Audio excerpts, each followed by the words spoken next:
our election coverage now. We'll give you a live look at the White House. Donald Trump has been declared the president-elect, making him the 47th president of the United States and just the second candidate in U.S. history to win non-consecutive White House terms. Let's give you a look at the electoral map right now. Donald Trump now at 292 electoral votes, while Vice President Kamala Harris is at 224.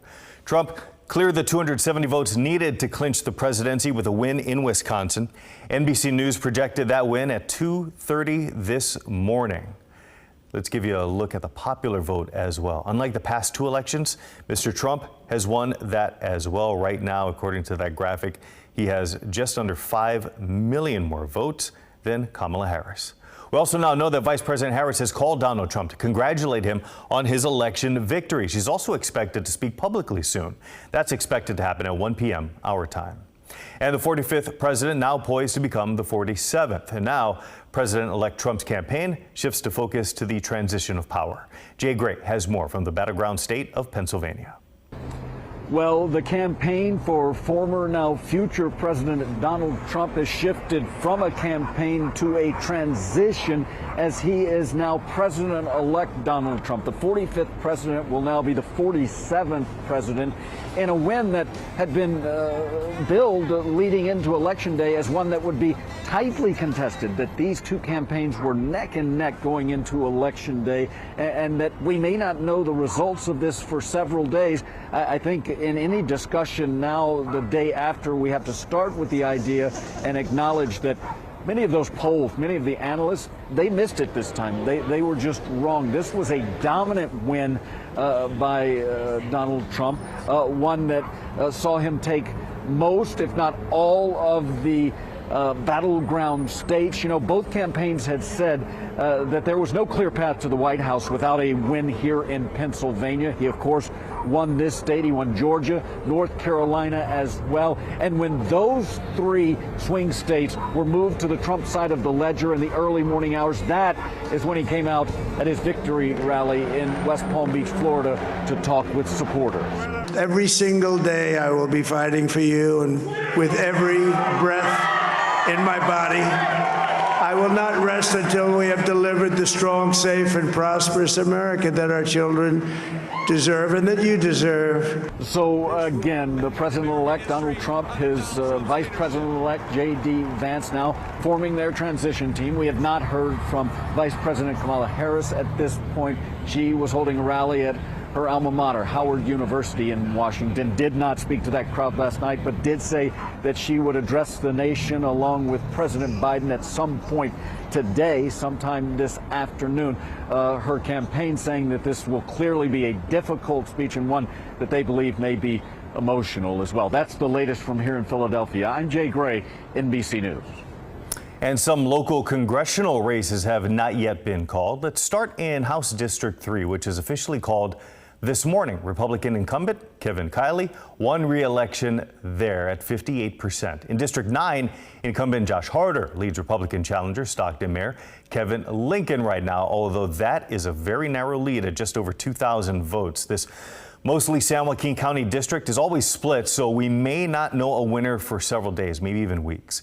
Let's go to the 13th congressional district right now. Incumbent Republican John Duarte also has a lead. It's also slim. This one over Adam Gray, just over 3,000 votes right there.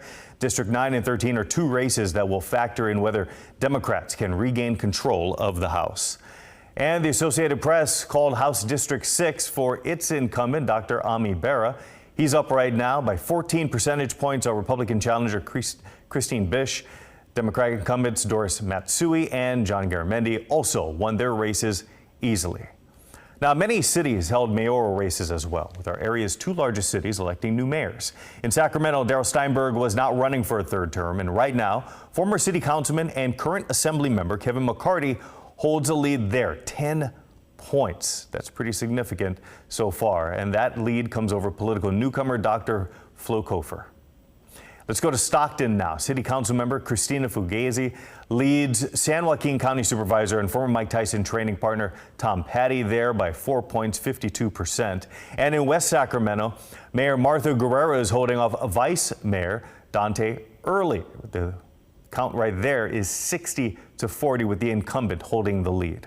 Let's go to Elk Grove right now. Bobby Singh Allen easily won a second term over two challengers, taking nearly 70% of the vote in that one. Let's go to Tracy now. A heated battle to replace an outgoing mayor. Dan Arreola holds a lead right now, 47% of the vote over the other two challengers. Meanwhile, it's also moving day for San Joaquin County election officials as they are moving the bulk of ballots from the warehouse to the election headquarters and inside of those headquarters. KCRA3's Mike DeSalle found out that election workers are still talking about the turnout last night. What a different scene it is here inside San Joaquin County Elections headquarters as the day after elections mean that through these windows later today, a lot of the processing of ballots will be on what is known as moving day as the ballots are coming from the collection warehouse to here. But one of the biggest differences that I got to show out that has to do with turnout is the line yesterday that's essentially ended here right outside the elections office. My photographer Paul Westbrook and I, we're going to show you how long that line was just on this floor here. So we're walking down the hallway past the elevators. The line was against this wall, by the way, right on the other side of the wall. That is where they do all that ballot processing and tabulating. And then the line turned the corner past the restrooms, and then the line turned the corner again, and it continued to snake all the way down this wall until we get right here to where the elevators are. And that was the line on the third floor where we are.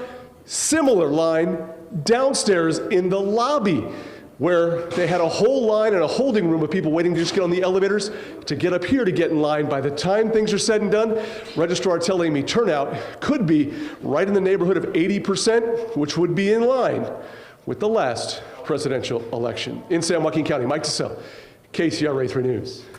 And election officials say the next round of results will be posted Friday evening.